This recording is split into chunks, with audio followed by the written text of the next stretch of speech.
حسنی چطوری حسنی؟ برای یه فیلم سوپر آوردم و کف اکسپلور. فیلم سوپر عاشقانه برادران است. اصلا اینو ببینید، درس عبرت آموزنده فوق‌العاده است. بریم ببینیم. بیا پایین. داداش میگم بیا پایین. داداش به خدا هم دانشگاهیم اومده کی جزوه. گفته بترسی دروغ بگی بهم؟ اصلا برای چی باید بترسی؟ دوست عزیز معذرت میخوام وسط غیرتی شدن تو یه سوال داشتم. شما بو میکشی پیدا میکنی آبجی تو یا جی پی اس رو قایم کردی؟ چجوریه؟ چند وقته با همین؟ داداش به خدا اصلا اونجوری که تو فکر تو حرف می‌کنی نزن. میگم چند وقته با همین؟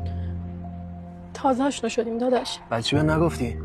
ببخشید داداش. بهت دست داده؟ یعنی کرده یا نکرده؟ کاملو بگی کرده یا نکرده؟ چی داداش؟ میگم با هم رابطه داشتید یا نه؟ داداش به خدا من همچین پسری نیستم. گوهی خدا مثل سگ معلومه ایدی آدمای سگ هشنا برده توی کوچه با مست خلوت پدر سگ. دوستش دارم کیمیا رو. البته خواهد داشت من معذرت میخوام وسط ارشاد کردن شما من داد میذارم، ببخشید سلطان غیرت. دوستش داری؟ چقدر؟ خیلی خیلی یعنی چقدر؟ یعنی حاضرم برای جونم. بابا یارو گرفته کرده خانده من حساس نمیشید سر این که دروغ گفتی سشتارم زد تو گوشش. بابا این ترویج خارکسته بازی ها چیه؟ این بیناموسی ها چیه؟ عادی سازی نکنید این کسچرا رو. برای چی میزنیش داداش؟ شاتاب بابا شاتاب وایس عقب. تو ارشاد برادرت دخالت نکن. اون سلام جیب تو رو میخواد. نمیدونی برای چی زدم یا به توضیح بدم؟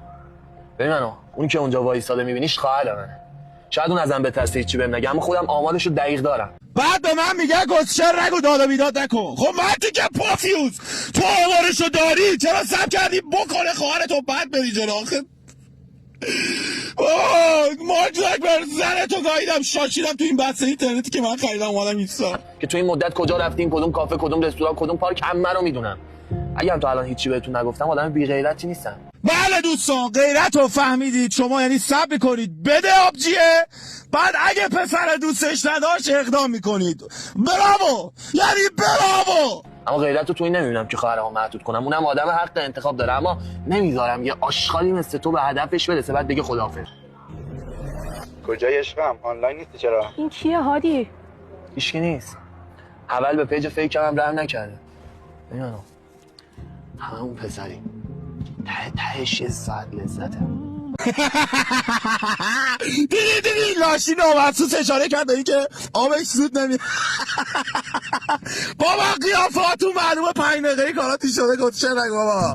به خاطر اون یه ساعت با احساسات دختر مردم بازی نکن.